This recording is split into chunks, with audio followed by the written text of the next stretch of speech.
नमस्कार मंडळी, विभूती दर्शन मध्ये तुम्हा सर्वांचे स्वागत आहे। श्राद्ध पक्षाला सुरुवात झालेली आहे, मात्र श्राद्ध या शब्दाचा नक्की अर्थ काय किंवा पितृ म्हणजे काय?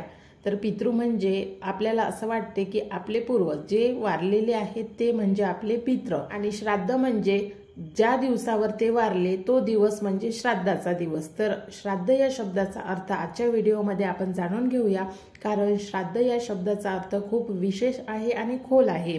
श्राद्ध कुणाचे करावे, केव्हा करावे, कसे करावे, श्राद्धाचे प्रकार काय आहेत, तर श्राद्धाविषयीची संपूर्ण माहिती आजच्या व्हिडिओमध्ये जाणून घेऊया। कारण जितके श्राद्धाचे प्रकार महत्त्वाचे आहेत तितकेच महत्त्वाचे आहे श्राद्धाच्या वेळी किंवा तिथी।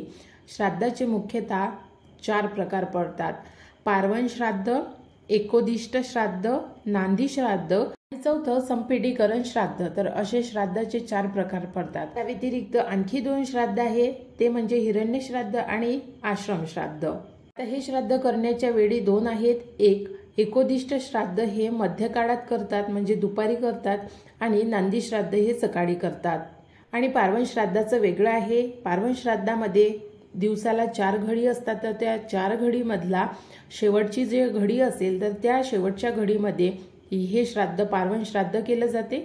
आता श्राद्ध शब्दाची उत्पत्ती कशी झाली, तर श्राद्ध शब्दाची उत्पत्ती हे श्रद्धा या शब्दावरून झाली। कारण इहलोक सोडून गेल्यानंतर आपल्या पूर्वजांनी, म्हणजे मग ते आपले वडील असो, आजोबा असो, पणजोबा असो, आई असो, आजी असो, तर त्यांनी आपल्यासाठी जे केले त्याची परतफेड म्हणून आपण हे पूजन करत असतो। मग त्या पूजनातून आपण त्यांच्यावर श्रद्धा करतो, आणि जे पूर्ण श्रद्धेने केले जाते त्याला श्राद्ध म्हणतात। तर असा या श्राद्ध शब्दाचा अर्थ आहे।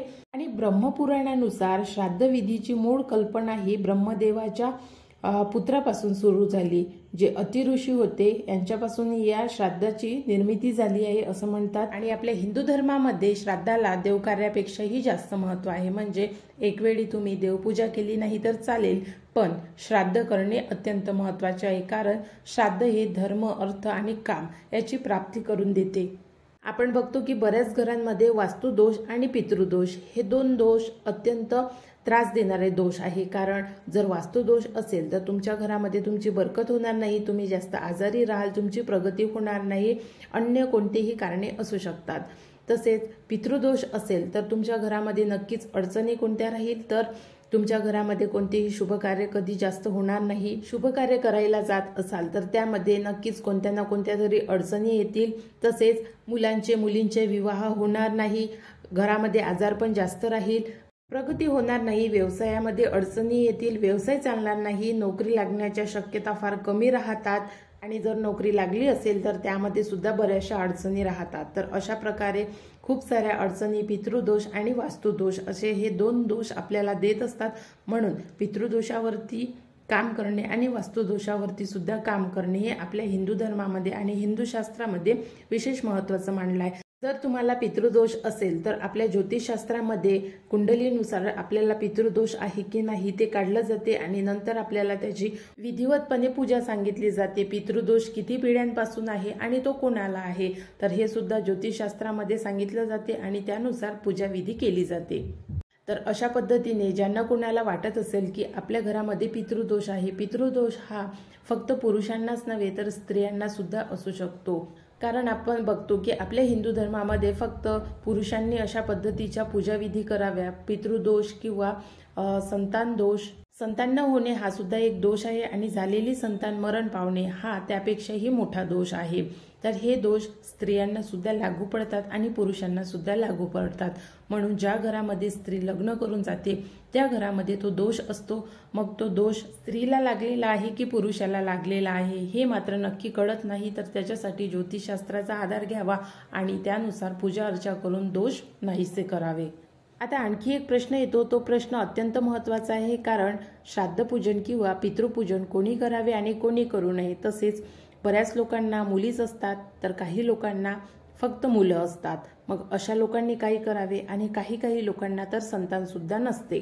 आता अशा लोकांनी काय करावं की ज्यांना फक्त मुली आहे, कारण जर मुली असेल आणि पितृपूजन किंवा श्राद्धपूजन करण्यासाठी मुलगा हवा आहे तर मग काय करावं, तर जुन्या रीती परंपरेनुसार आजपर्यंत फक्त पुरुषांनी हे पूजन केलेलं आहे किंवा मुलगा जरी छोटा असला तरी त्याच्या हातून हे पूजन केलं आहे। पण आता बरेच संत किंवा सिद्धी प्राप्त झालेले लोक आहे जे लोक सांगतात की स्त्रियांनी पितृपूजन करावं, कारण आपल्या आई वडिलांचं पूजन करणे किंवा पितृपूजन श्राद्धपूजन करणे जर मुलगा नसेल तर मग ते मुलीनेच करावं। आणि जे लोक मेडिटेशन करतात, मेडिटेशन त्यांचं अत्यंत चांगल्या लेवलपर्यंत पोहोचलेलं आहे, तर त्यांना ध्यान साधनेद्वारे काही संकेत प्राप्त होतात आणि त्या संकेतामधून आपले पितृ त्यांच्या ध्यान साधनेमधून किंवा स्वप्नातून दृष्टांत देऊन त्यांना जे कार्य करायचे असेल तर त्या पद्धतीचे कार्य ते त्यांना सांगतात किंवा तो दृष्टांत देतात आणि त्या पद्धतीने ते कार्य करावयास लावतात। म्हणून पितृपूजन हे स्त्रियांनी सुद्धा करावं आणि पुरुषांनी करावं। जर पुरुष मंडळी असेल किंवा मुलगा असेल तर अशा मुलाने आणि पुरुषांनी हे पूजन करावं, आणि जर जिथे मुलं नाही आहे फक्त मुलीच आहे तर मग तिथे मुलीने केलं तरी पितृपूजन चालेल।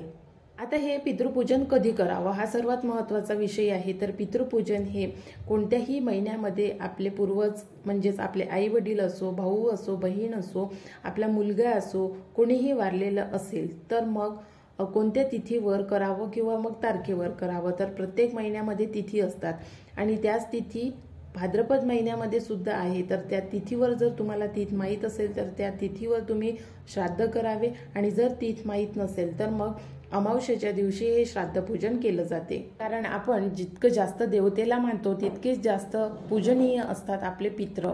आपले पितृ हे आपल्या चांगल्या वाईट गोष्टीमध्ये आपल्याला साथ देत असतात, म्हणून त्यांची पूजा करणे किंवा त्यांना तृप्त करणे हे श्राद्ध तिथीमध्ये त्यांच्या नावाचे पूजन करून किंवा त्यांच्या नावाने दानपुण्य करून त्यांना तृप्त करावे, आणि त्यांच्या आवडीच्या वस्तू असेल त्या दान केल्यामुळे ते आणखी तृप्त होईल। किंवा मग नदीकाठी जाऊन ज्याप्रमाणे ब्राह्मण लोक पिंडपूजन करतात, तर्पण करतात, त्या पद्धतीचे पूजन करावे। तर आशा करते तुम्हाला आजचा व्हिडिओ आवडला असेल आणि तुम्ही व्हिडिओ पूर्ण बघितला असेल। जर तुम्हाला व्हिडिओ आवडला असेल तर नक्कीच व्हिडिओला लाईक करा। जर तुम्हाला काही प्रश्न विचारायचे असेल तर तुम्ही मला कमेंट्स करू शकता। व्हिडिओला जास्तीत जास्त लोकांपर्यंत शेअर करा। जर तुम्ही चॅनलला सबस्क्राईब केलं नसेल तर सबस्क्राईब करून बेल आयकॉनला प्रेस करा। नवीन व्हिडिओमध्ये नवीन माहितीसोबत लवकरच भेटू। आजचा व्हिडिओ बघितल्याबद्दल धन्यवाद। तुम्हाला जर काही प्रश्न विचारायचे असतील, म्हणजे जर कोणत्या विषयी तुम्हाला माहिती हवी असेल तर ते सुद्धा तुम्ही मला कमेंट्सद्वारे विचारू शकता। कमेंट्समध्ये जर एखादा विषय जास्त रिपीट होत असेल तर त्या विषयावर मी नक्कीच व्हिडिओ बनवेल, कारण आता घटस्थापना आहे आणि आपल्याला माहित आहे आपण नवरात्रामध्ये देवीची खूप जास्त आराधना करतो, 9 दिवस उपवास करतो, अखंड ज्योत लावतो। मागच्या वर्षी खूप सारे व्हिडिओ मी टाकले होते आणि त्या व्हिडिओमध्ये बऱ्याच अशा कमेंट्स होत्या ज्या कमेंट्सचे उत्तर मी त्यांना नक्कीच दिलेले आहे, पण ज्या समस्या त्यांना आलेल्या होत्या त्या समस्येवरती यावर्षी मी व्हिडिओ बनवणार आहे।